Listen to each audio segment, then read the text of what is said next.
ഹരേ കൃഷ്ണ. ഓം നമ ശിവായ. ഒരിക്കൽ കൈലാസനാഥനായ ശ്രീ പരമേശ്വരൻ മന്ദര പർവ്വതത്തിൻ്റെ മുകളിലിരുന്ന് ഉഗ്ര തപസ് അനുഷ്ഠിക്കുന്നത് കണ്ട നാരദ മഹർഷിക്ക് ആശ്ചര്യമായി. നാരദമുനി മെല്ലെ പരമശിവൻ്റെ അടുത്തേക്ക് പോയി അദ്ദേഹത്തെ ഉണർത്തി.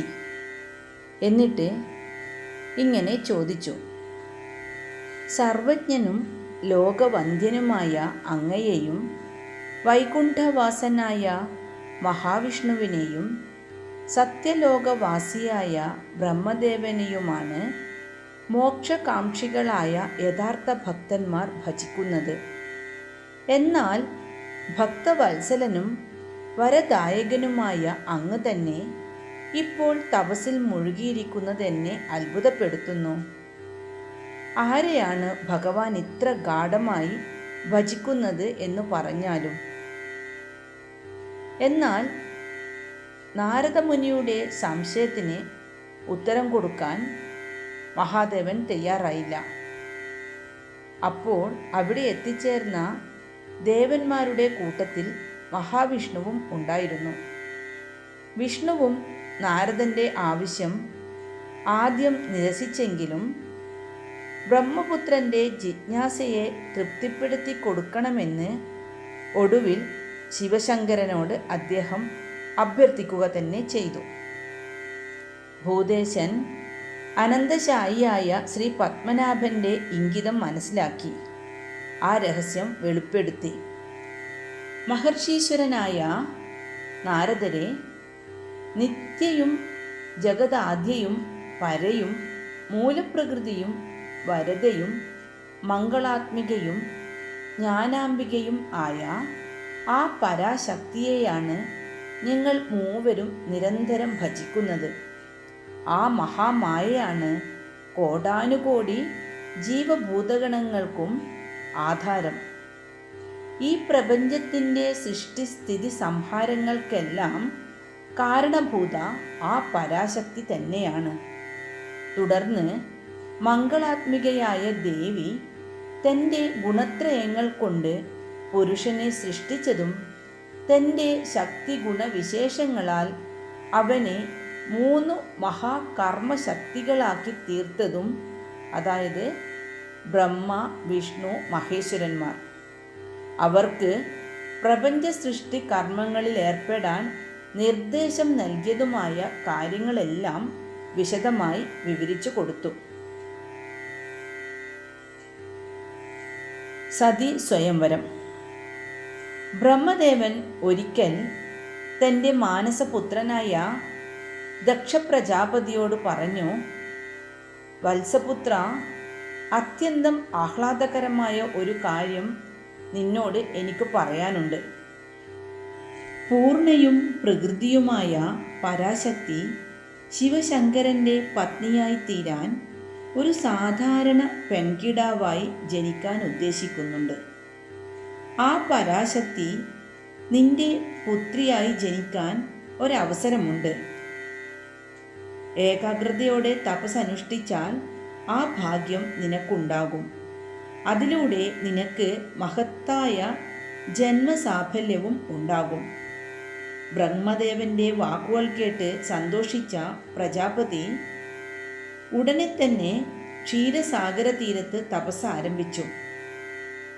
ദീർഘകാലത്തെ കഠിന തപസ്സിനൊടുവിൽ സർവാഭരണ വിഭൂഷിതയും 4 തൃക്കൈകളോടുകൂടിയവളും അനേകം ആദിത്യന്മാരുടെ തേജസ്സുള്ളവളും സിംഹവാഹനയുമായ മഹാദേവി ദക്ഷപ്രജാപതിയുടെ മുമ്പിൽ പ്രത്യക്ഷപ്പെട്ട് വരം ചോദിച്ചു കൊള്ളാൻ അനുമതി നൽകി.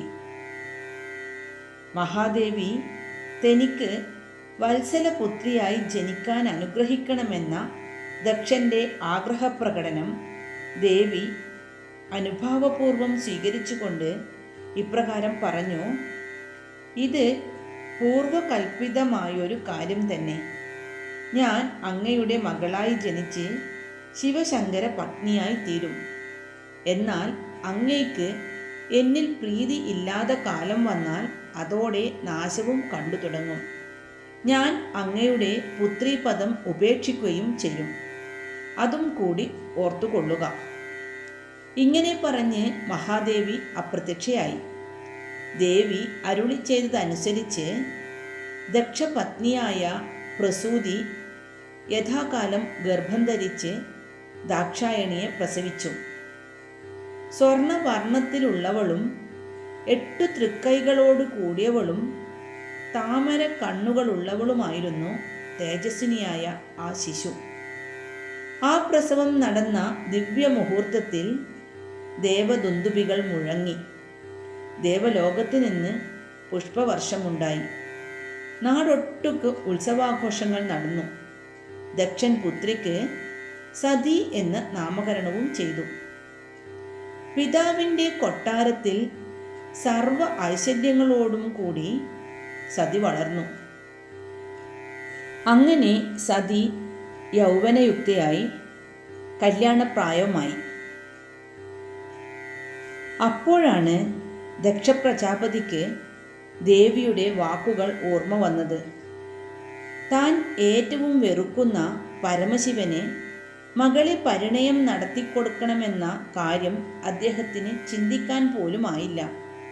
അതിനാൽ അദ്ദേഹം ദേവ ദൈത്യ ഗന്ധർവ പ്രമുഖന്മാരുടെ ഒരു സഭ വിളിച്ചുകൂട്ടി സതിയുടെ സ്വയംവരത്തിനുള്ള ഏർപ്പാട് ചെയ്തു. സൂര്യ തേജസ്സുള്ള ദേവന്മാർ, ആഢ്യത്യമേറിയ അസുരപ്രമാണിമാർ, സുന്ദരരൂപികളായ ഗന്ധർവന്മാർ തുടങ്ങിയവർ ദക്ഷപ്രജാപതിയുടെ കൊട്ടാരത്തിൽ വന്നു. എന്നാൽ മംഗളമൂർത്തിയായ ശിവശങ്കരൻ മാത്രമില്ല. കാരണം അദ്ദേഹത്തെ മാത്രം മനഃപൂർവ്വം ക്ഷണിക്കാതെ ഒഴിവാക്കിയിരിക്കുന്നു. മംഗളവാദ്യങ്ങളുടെയും ഗാനാലാപനങ്ങളുടെയും മധുര നൃത്തത്തിൻ്റെയും ധ്വനികളുയരുന്ന സ്വയംവര രംഗത്തേക്ക് ദക്ഷൻ മകളെ കൈപിടിച്ചു കൂട്ടിക്കൊണ്ടുവന്നു. ആ സമയത്ത് പരമേശ്വരമൂർത്തി വൃഷഭാരൂഢനായി നഭസിൽ പരിലസിക്കുന്നതായി കണ്ടു. സഭയിൽ ആസനസ്ഥരായിരിക്കുന്ന ദിവ്യപുരുഷന്മാരിൽ ആരെങ്കിലും വരിച്ചുകൊള്ളാൻ പിതാവ് പുത്രിയോട് ആവശ്യപ്പെട്ടു. സതി അപ്പോൾ ഓം നമഃശിവായ എന്ന് മന്ത്രിച്ചുകൊണ്ട് വരണമാല്യം ശിവശങ്കരനെ സങ്കൽപ്പിച്ച് ഉയർത്തി. ഉടനെ താൻ ആരെ സങ്കൽപ്പിച്ച് സ്മരിച്ചുവോ ആ ഭഗവാൻ അവിടെ പ്രത്യക്ഷനായി അവളുടെ മാല്യം കഴുത്തിൽ സ്വീകരിച്ച് ഞൊടിയിടയിൽ അവളോടൊപ്പം തന്നെ അന്തർധാനം ചെയ്തു. അപ്രതീക്ഷിതമായ ഈ ഒരു രംഗം കണ്ട് ദക്ഷപ്രജാപതി കോപിഷ്ഠനായിത്തീർന്നു. സതിയെ വെറുക്കാനും അവളോട് പ്രതികാര ചിന്ത പുലർത്താനും തുടങ്ങി. ഈ സമയത്ത് ബ്രഹ്മദേവൻ അവിടെ പ്രത്യക്ഷനായി പുത്രന് ബുദ്ധി ഉപദേശിച്ചു കൊടുത്തു. നിന്റെ പുത്രി ചന്ദ്രശേഖരമൂർത്തിയെ വരിച്ചത് നിമിത്തം നിനക്ക് മേലിൽ നന്മകളുണ്ടാകും. ഇരുവരെയും ഉടൻ ഇങ്ങോട്ട് ക്ഷണിച്ചു വരുത്തി വിധി പോലെയുള്ള വിവാഹകർമ്മം നിർവഹിച്ച് രമ്യതയിലാവുക. ദക്ഷൻ അതുപോലെ തന്നെ ചെയ്തു. എങ്കിലും ശരീരത്തിൽ ചാരം തേച്ചും പുലിത്തോലണിഞ്ഞും ചുടലക്കളത്തിൽ താണ്ഡവം നടത്തുന്ന ആ ജടാധാരിക്ക് തരുണിരത്നമായ സ്വന്തം പുത്രിയെ കൊടുക്കാനിടയായതിൽ ദക്ഷന് ഖേദവും പശ്ചാത്താപവും ഉണ്ടായിരുന്നു.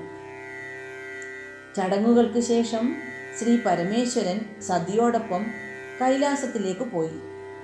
ആ മുഹൂർത്തത്തിൽ തന്നെ ദക്ഷപ്രജാപതിയുടെ ദിവ്യ ബ്രഹ്മജ്ഞാനവും അദ്ദേഹത്തിന് നഷ്ടപ്പെട്ടു. മകൾ സ്വയം വരിച്ച ശ്രീ പരമേശ്വരനോടൊപ്പം കൈലാസത്തിലേക്ക് പോയതോടെ ബുദ്ധിശക്തി നശിച്ച പ്രജാപതി ദക്ഷൻ പരമേശ്വരനുമായി കടുത്ത ശത്രുതയിലായി.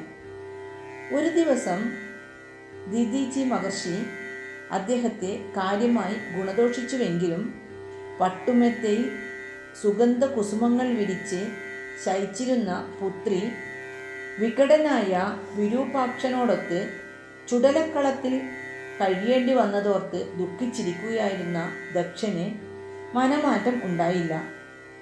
സ്വയംവര പന്തലിലേക്ക് ക്ഷണിക്കാതെ വന്ന പുത്രിയെ അപഹരിച്ചു കൊണ്ടുപോയ അവൻ നിന്ദ്യൻ തന്നെയെന്ന് അദ്ദേഹം വിധിയെഴുതി.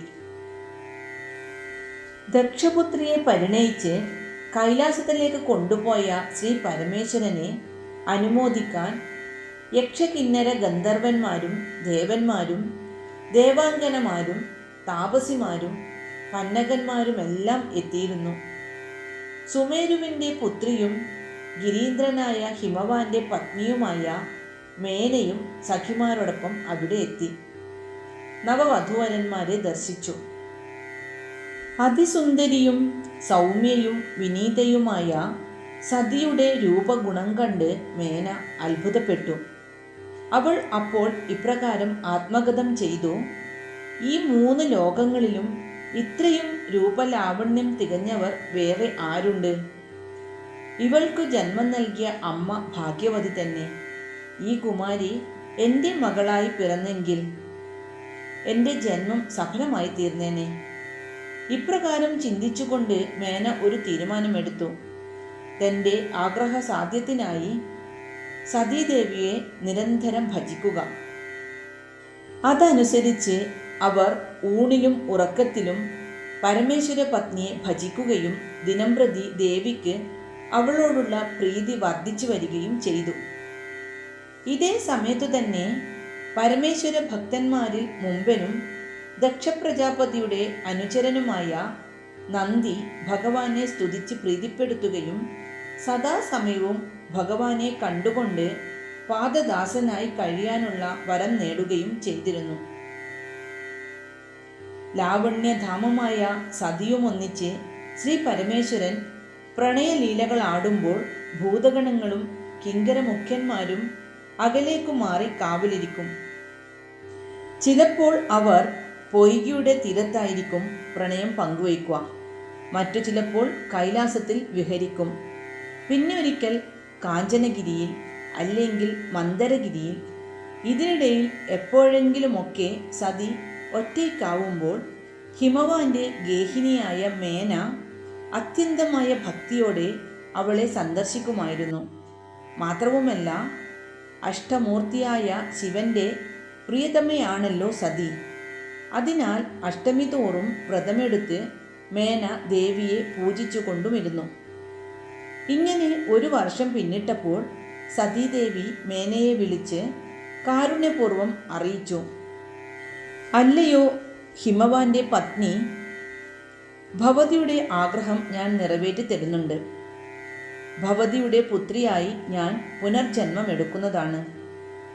ഇത് കേൾക്കെ സന്തുഷ്ടചിത്തയായി തീർന്ന മേന സതീദേവിയെ കൂടുതൽ തീവ്രമായി ഉപാസിക്കാൻ തുടങ്ങി. ദക്ഷപ്രജാപതി ശിവനെ നിരന്തരം നിന്ദിച്ചു കൊണ്ടിരുന്നു. ശിവൻ ദക്ഷനെ തെല്ലും മാനിച്ചതുമില്ല. ഇരുവർക്കും പരസ്പരം സ്പർദ്ധ വർദ്ധിച്ചു കൊണ്ടിരുന്നു. അങ്ങനെയിരിക്കെ ഒരിക്കൽ ദക്ഷൻ ഒരു മഹായാഗം നടത്താൻ തീരുമാനിച്ചു. ശിവൻ ഒഴിച്ചുള്ള എല്ലാ പ്രമുഖരെയും കൃത്യമായി ക്ഷണിക്കാനും ശ്രീ പത്മനാഭനെ അതിഥിയായി കൊണ്ടുവന്ന് അഗ്രാസനസ്ഥാനം നൽകി യാഗരക്ഷകനായി നിയോഗിക്കാനും തീരുമാനമെടുത്തു. മറ്റുള്ളവരുടെ മുമ്പിൽ ശിവനെ നിന്ദിക്കുകയും താഴ്ത്തിക്കെട്ടുകയുമായിരുന്നു ദക്ഷന്റെ ഉദ്ദേശം. ഈ ദുരുദ്ദേശം മനസ്സിലാക്കാതെ മഹാവിഷ്ണു യാഗരക്ഷാകർമ്മം ഏറ്റെടുക്കാമെന്ന് സമ്മതിച്ചു. വിധിദേവൻ, ബ്രഹ്മർഷിമാർ, ദേവർഷിമാർ, ഇന്ദ്രനും മറ്റു ദേവന്മാരും, സിദ്ധന്മാർ, യക്ഷകിന്നര ഗന്ധർവന്മാർ തുടങ്ങിയവരെല്ലാവരും അതിഥികളായി എത്തി. എന്നാൽ മുഷൂരാന്തകനായ ശിവനെയും പത്നിയെയും മനഃപൂർവ്വം ക്ഷണിച്ചിട്ടില്ല എന്നും അവർക്ക് യജ്ഞഭാഗം കൊടുക്കുകയില്ല എന്നും ദക്ഷൻ പറഞ്ഞത് കേട്ട് അവരെല്ലാവരും അക്ഷരാർത്ഥത്തിൽ ഞെട്ടിപ്പോയി. ദിതിജി മഹർഷി യക്ഷന്റെ നടപടിയിലെ ഔചിത്യമില്ലായ്മ ചൂണ്ടിക്കാണിച്ചുകൊണ്ട് ഇപ്രകാരം പറഞ്ഞു: ധാരാളം സവിശേഷാഭരണങ്ങൾ അണിഞ്ഞാലും ജീവനില്ലാത്ത ശരീരത്തിൽ അവയൊന്നും ശോഭിക്കാത്തതുപോലെ ശ്രീ മഹാദേവന്റെ പത്നി സമേതമായ സാന്നിധ്യം ഇല്ലാത്ത യജ്ഞവേദി ചുടലയ്ക്ക് തുല്യമാണ്. ദക്ഷപ്രജാപതി ഇതുകേട്ട് വർദ്ധിച്ച കോപത്തോടെ മുനിയോട് മര്യാദ കെട്ട ജൽപ്പന നിർത്തി ഇറങ്ങിപ്പോകാൻ ആക്രോശിച്ചു. എന്നിട്ട് ഇതുകൂടി പറഞ്ഞു: മംഗളസ്വരൂപനായ സാക്ഷാൽ ശ്രീ നാരായണമൂർത്തി യാഗസംരക്ഷകനായി ഇരുന്നരുളുമ്പോൾ അമംഗളമൂർത്തിയായ ചുടലമാടൻ ശിവൻ ഇവിടെ വന്ന് എന്തു ചെയ്യാനാണ്? അഹങ്കാരിയായ ദക്ഷ, വിഷ്ണുവും ശിവനും ഒന്നു തന്നെയാണെന്ന രഹസ്യം നിനക്കറിയില്ലെന്നോ? മാത്രവുമല്ല, ഹരനെ ധിക്കരിക്കുന്ന മൂഢനെ ഹരി ഒരിക്കലും തുണയ്ക്കുകയില്ല. ശ്രീ ശങ്കരനെ അപമാനിക്കാൻ വേണ്ടി മാത്രം നടക്കുന്ന ഈ യാഗം നിന്റെ തന്നെ സർവനാശത്തിന് കാരണമായി തീരുന്നതാണ്, ഓർത്തുകൊള്ളുക. ഇത് പറഞ്ഞ് ദധീചി ഇറങ്ങിപ്പോയി. ഒപ്പം ച്യവനൻ, ഗൗതമൻ, ദുർവാസാവ് തുടങ്ങിയ പല പ്രമുഖരും യാഗവേദി വെടിഞ്ഞ് പുറത്തുപോയി. എന്നിട്ടും ദക്ഷൻ കുലുങ്ങിയില്ല. അദ്ദേഹം യാഗം ആരംഭിക്കാനുള്ള ആജ്ഞ നൽകി. ദക്ഷയാഗം മുടക്കേണ്ടത് തൻ്റെ നിയോഗമാണെന്ന് സതീദേവി ഓർത്തു. മാത്രവുമല്ല, ഹിമവാന്റെ പത്നിയായ മേനയുടെ പുത്രിയായി ജനിക്കാമെന്ന് താൻ വാക്കുകൊടുത്തിരിക്കുകയുമാണ്. ദക്ഷ പ്രജാപതിയുടെ പുത്രി പദവി വെടിയാനുള്ള സമയമായിരിക്കുന്നു. കുറച്ചു കാലം മഹേശ്വരനെ പിരിഞ്ഞിരിക്കേണ്ടി വരും. എങ്കിലും ഹൈമവതിയായി ജനിച്ച് വീണ്ടും അദ്ദേഹത്തിൻ്റെ പത്നിയായി തീരണം. ഇനി ഇങ്ങനെയെല്ലാം സംഭവിക്കുന്നതിനുള്ള കാരണമാർഗമാണ് കണ്ടുപിടിക്കേണ്ടതെന്ന് സതി ചിന്തിച്ചു. അപ്പോൾ വിധി പോലെ നാരദർ അവിടെയെത്തി. ദക്ഷൻ യാഗം നടത്തുന്ന വിവരം ശിവനെയും സതിയെയും അറിയിച്ചു. അവർ കൂടി പങ്കെടുത്ത് യാഗത്തെ വിജയിപ്പിക്കണമെന്ന് മുനി ആവശ്യപ്പെട്ടു. എന്നാൽ തന്നെ അപമാനിക്കാൻ വേണ്ടി നടത്തുന്ന ഈ യാഗകർമ്മത്തിൽ താൻ പങ്കെടുക്കുന്ന പ്രശ്നമില്ലെന്ന് ശിവശങ്കരൻ തീർത്തു പറഞ്ഞു. മാത്രവുമല്ല, ക്ഷണിക്കപ്പെടാതെ ചെന്നാൽ ദക്ഷസന്നിധിയിൽ തങ്ങൾ അപമാനിക്കപ്പെടുമെന്നുറപ്പാണെന്നും അദ്ദേഹം വാദിച്ചു. അപ്പോൾ നാരദർ പറഞ്ഞു: അങ്ങനെയെങ്കിൽ സതീദേവിക്ക് യാഗത്തിന് പോകാമല്ലോ. സ്വന്തം പിതാവ് നടത്തുന്ന ഒരു കർമ്മത്തിൽ പങ്കുകൊള്ളുന്നതിന് പ്രത്യേകം ക്ഷണിക്കേണ്ട ആവശ്യവുമില്ല. ഇത്രയും പറഞ്ഞ് പരമേശ്വരനെയും പത്നിയെയും വണങ്ങി നാരദർ വിടവാങ്ങി. ഇതുതന്നെ അവസരമെന്നു കണ്ട് സതീദേവി തൻ്റെ പിതാവ് നടത്തുന്ന യാഗം കാണാൻ പോകണമെന്ന് ഭർത്താവിനോട് ശഠിച്ചു. അദ്ദേഹം വരുന്നില്ലെങ്കിൽ വേണ്ട, തന്നെ തനിച്ച് അയച്ചാൽ മതിയെന്ന് അവൾ അപേക്ഷിച്ചു. അപ്പോൾ ശിവശങ്കരൻ പറഞ്ഞു: ദക്ഷപ്രജാപതി എന്നെ ക്ഷണിച്ച് സാമാന്യ മര്യാദ പാലിക്കാതെ മറ്റുള്ളവരെയെല്ലാം ക്ഷണിച്ചാദരിക്കുന്നു. ഇതിൻ്റെ അനുഭവം നിന്റെ പിതാവിന് കിട്ടിയേ തീരും. ഈ യാഗം കാണാൻ ദേവി പോയാൽ അപമാനിതയായി മടങ്ങേണ്ടി വരും. എന്നെയും നിന്നെയും ചേർത്ത് അതികഠിനമായ നിന്ദാവചനങ്ങൾ കേൾക്കേണ്ടതായും വരും. ഇത്രയും പറഞ്ഞിട്ടും സതീദേവി പിന്മാറിയില്ല. മറിച്ച് യാഗവേദിയിൽ എത്താനുള്ള താൽപ്പര്യം വർദ്ധിച്ച തോതിൽ പ്രകടിപ്പിക്കുകയാണ് ചെയ്തത്. എൻ്റെ സാന്നിധ്യത്തിൽ അച്ഛൻ അങ്ങയെ നിന്ദിച്ചാൽ ഞാൻ തന്നെ ആ യാഗം നശിപ്പിക്കും, സത്യം എന്നു ദേവി ശപഥമെടുക്കുകയും ചെയ്തു. ഒടുവിൽ ശിവശങ്കരന് വഴങ്ങേണ്ടി വന്നു. അപ്പോൾ ദേവി മനസ്സിൽ ചിന്തിച്ചത് ഇങ്ങനെയാണ്: പിതാവ് തന്നെ നിന്ദിക്കുമെങ്കിൽ താൻ ആ യാഗാഗ്നിയിൽ തന്നെ ആത്മത്യാഗം ചെയ്യും. ഹിമവാന്റെ പത്നിയായ മേനയുടെ ഉദരത്തിൽ വീണ്ടും ജനിച്ച് ഈ മംഗളരൂപന്റെ തന്നെ പത്നിയായി വീണ്ടും ജീവിക്കും. അങ്ങനെ ഉറച്ചുകൊണ്ട് അവൾ യാഗഭൂമിയിലേക്ക് യാത്രയ്ക്ക് തയ്യാറെടുത്തു. ക്രമേണ സതിയുടെ ഭാവം മാറി. അവൾ രുദ്രനെ ക്രോധത്തോടെ തുറിച്ചു നോക്കി. ജ്വലിക്കുന്ന മൂന്നാം കണ്ണും വിറയ്ക്കുന്ന ചുണ്ടുകളും അതിഘോരമായ ദ്രംഷ്ട്രകളുമായി മുന്നിൽ നിൽക്കുന്ന ദേവിയെ കണ്ട് ഭഗവാൻ പോലും ഭയന്നുപോയി. മഹാമായ തന്നെയായ ദേവി ഭീകരമായി അലറി. കണ്ണുകളുടെ കനകവർണം കടും നീലിമയ്ക്കു വഴിമാറി. മുടി കെട്ടഴിഞ്ഞുലഞ്ഞു. ശരീരത്തിൽ നിന്ന് സ്വേദകണങ്ങൾ പ്രവഹിച്ചു. മാറിൽ കപാലമാല തെളിഞ്ഞു. ശിരസിൽ അമ്പിളിക്കലയും സ്വർണമകുടവും തെളിഞ്ഞു. ഈ രൂപമാറ്റം കണ്ട് അന്ധാളിച്ചു പോയ രുദ്രൻ ബുദ്ധിയില്ലാത്തവനെ പോലെ ഭയന്ന് ഓടാൻ തുടങ്ങി. ദേവിയാകട്ടെ ഭയപ്പെടേണ്ടതില്ല എന്നു വിളിച്ചുകൊണ്ട് അദ്ദേഹത്തെ പിന്തുടർന്നു. ഒടുവിൽ ദേവി 10 രൂപങ്ങളിൽ 10 മൂർത്തികളായി ഭവിച്ച് 10 ദിക്കിൽ നിന്നും പരമശിവനെ ചെറുത്തു. ഭയന്നു വിറച്ച് മിഴിയടച്ച് ചെറുത്തു നിന്ന ശേഷം അദ്ദേഹം കണ്ണു തുറന്നപ്പോഴേക്കും എന്തു മാറ്റം! താമരപ്പൂവൊത്ത മുഖം, കോടിസൂര്യ തേജസ്, സൗമ്യയും ദീപ്തവുമായ പുഞ്ചിരിയോടെയുള്ള ദുർഗാദേവിയുടെ രൂപം മുമ്പിൽ. അതു കാണുകെ വിഷാദത്തോടെ പരമശിവൻ ചോദിച്ചു, കോമളരൂപയായ എൻ്റെ പ്രിയതമ സതീദേവി എങ്ങുപോയി? അപ്പോൾ ദേവി കാരുണ്യമധുരമായി ഇങ്ങനെ പറഞ്ഞു, തെറ്റിദ്ധരിക്കേണ്ട, ഭവാന്റെ പ്രിയ പത്നിയായ സതി, ദക്ഷപുത്രിയായ സതി ഞാൻ തന്നെയാണ്. അങ്ങനെയെങ്കിൽ ഈ ഘോരരൂപം എങ്ങനെയുണ്ടായി? എന്നെ തടഞ്ഞു നിർത്തിയ 10 ദേവിമാർ ആരൊക്കെയാണ്? സത്യം എന്നോട് വെളിപ്പെടുത്തുക.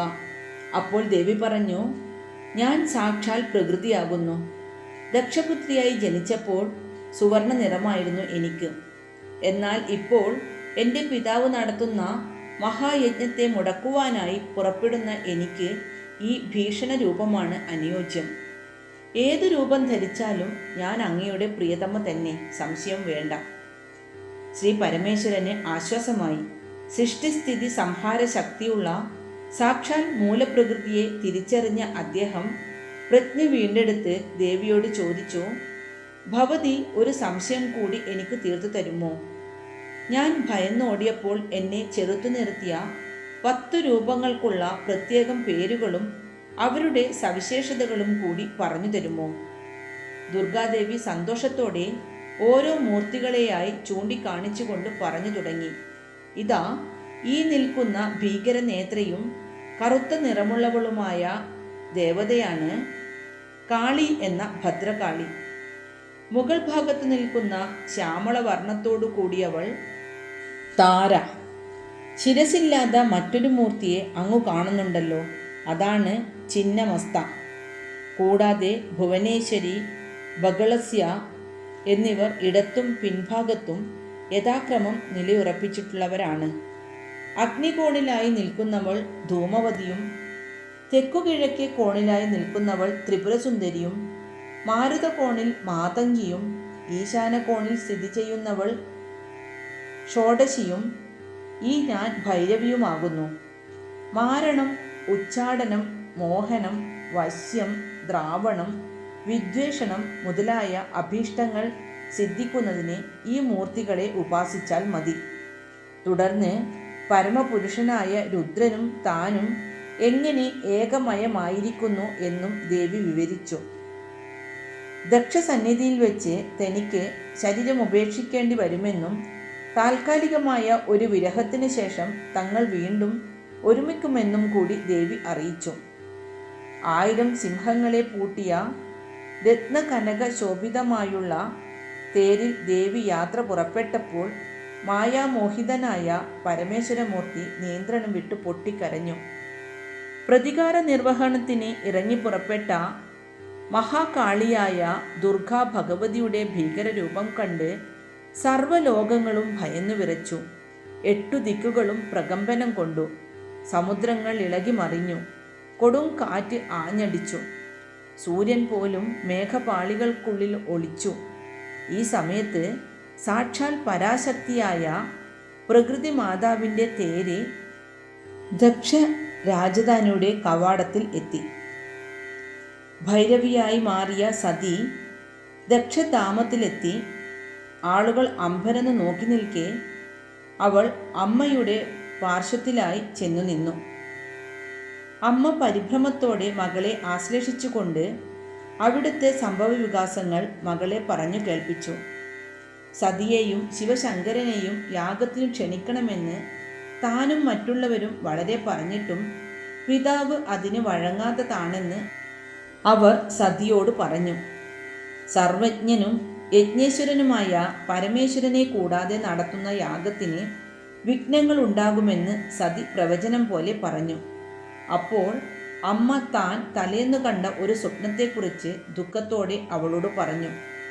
യാഗശാലയിൽ അത്യന്തം ഭയം ജനിപ്പിക്കുന്ന ഒരസാധാരണ ദേവത പ്രത്യക്ഷപ്പെട്ടുവെന്നും ആ ദേവത താൻ പ്രജാപതിയുടെ പുത്രിയായ സതി തന്നെയെന്ന് അവകാശപ്പെട്ടുകൊണ്ട് സ്വന്തം ഭൂതഗണങ്ങളെ കൂട്ടിവന്ന് അവിടെ കൂടിയിരുന്നവരുമായി യുദ്ധത്തിലേർപ്പെട്ടുവെന്നും പിതാവിൻ്റെ തല വെട്ടിമാറ്റിയെന്നും മറ്റുമായിരുന്നു സ്വപ്നം.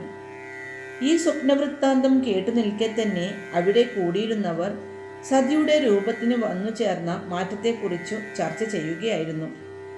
സൗമ്യരൂപിണിയും തങ്കനിറ മോലുന്നവളുമായിരുന്ന സതി മേഘനിറത്തിലുള്ള ഘോരരൂപിണിയായി മാറിയിരിക്കുന്നു. ഭയാനകമായ ദംഷ്ട്രകളും കത്തിജ്വലിക്കുന്ന നയനങ്ങളും അഴിഞ്ഞുലഞ്ഞ മുടിയും എത്ര വലിയ വിനാശത്തെയാണാവോ വിളിച്ചു വരുത്താൻ പോകുന്നത്. പ്രപഞ്ചത്തെയാകെ ഒറ്റ ഹുങ്കാരം കൊണ്ട് നശിപ്പിക്കാൻ പോന്ന ഈ ദുർഗാ ഭഗവതി ഈ യാഗം നശിപ്പിക്കാനാഞ്ഞാൽ ആർക്കാണ് തടുക്കാൻ കഴിയുക? ഇപ്രകാരം അതിഥികൾ ഓരോന്ന് പറഞ്ഞു നിന്നപ്പോൾ മഹാദേവി ദക്ഷന്റെ നേരെ ഒന്ന് നോക്കി. ദക്ഷനാകട്ടെ ഭീകരരൂപിണിയായ ഭൈരവിയെ നോക്കി ഇങ്ങനെ ചോദിച്ചു: നീ ആരാണ്? ഇവിടെ വരുമാനമുണ്ടായ കാരണമെന്താണ്? നിന്റെ മുഖഛായ കണ്ടിട്ട് എൻ്റെ മകളെ പോലെ ഇരിക്കുന്നല്ലോ. നീ ശിവന്റെ ധാമത്തിൽ നിന്നു വരുന്നവളാണോ? പറയൂ. ദേവി താൻ അദ്ദേഹത്തിൻ്റെ മകളായ സതി തന്നെയാണെന്ന് വെളിപ്പെടുത്തി. അച്ഛൻ എന്ന നിലയിൽ അദ്ദേഹത്തെ വന്ദിച്ചു. നിറഞ്ഞ തേജസ്സോടെയും പട്ടുവസ്ത്രങ്ങളും കനകരത്നാഭരണങ്ങളും അണിഞ്ഞും കസ്തൂരി കളഭപ്പൊട്ടുകൾ തൊട്ടും ഏവരുടെയും പ്രിയങ്കരിയായി കൊട്ടാരത്തിൽ കഴിഞ്ഞിരുന്ന നിനക്ക് നിന്ദ്യനും അയോഗ്യനും പന്നകാഭരണനും ചുടലമാടനുമായ ശിവന്റെ പത്നിയായി തീർന്നതോടെയാണ് ഈ നികൃഷ്ടമായ അവസ്ഥ വന്നു ചേർന്നത്. ആ കൊള്ളരുതാത്തവനോട് ചേർന്നതോടെ നിന്റെ ഓമനത്വവും അഴകുമെല്ലാം നഷ്ടപ്പെട്ടു പോയല്ലോ എന്നിങ്ങനെ ദക്ഷൻ വിലപിച്ചു. മഹാദേവി തൻ്റെ ഭർത്താവിനെ ഭർസിക്കുന്നത് കേട്ട് അത്യന്തം ക്രുദ്ധയായി. പിതാവിനെ സ്വയം നിഗ്രഹിക്കുന്നത് ശരിയല്ലാത്തതിനാൽ തൻ്റെ ആത്മതുല്യമായ രൂപത്തോടു കൂടിയ ഛായയെ സൃഷ്ടിച്ചു. മംഗളമൂർത്തിയും യജ്ഞഭാഗം കൈക്കൊള്ളേണ്ടവനുമായ ശ്രീ ശങ്കരനെക്കുറിച്ച് ഇനി ഒരക്ഷരം അസഭ്യമായി പറഞ്ഞു പോകരുതെന്ന് ദേവി ദക്ഷന് മുന്നറിയിപ്പ് നൽകി. എന്നാൽ അതൊന്നും വകവയ്ക്കാതെ കൂടുതൽ നികൃഷ്ടമായ ഭാഷയിൽ ദക്ഷൻ അദ്ദേഹത്തെ നിന്ദിച്ചു കൊണ്ടിരുന്നു. അപ്പോൾ ദേവിയുടെ ആജ്ഞപ്രകാരം മായാസതി യാഗശാല നശിപ്പിക്കുവാനായി യാഗാഗ്നിയിൽ പ്രവേശിക്കാൻ ഒരുങ്ങി. യഥാർത്ഥ ദേവി അവിടെ നിന്ന് മറയുകയും ചെയ്തു.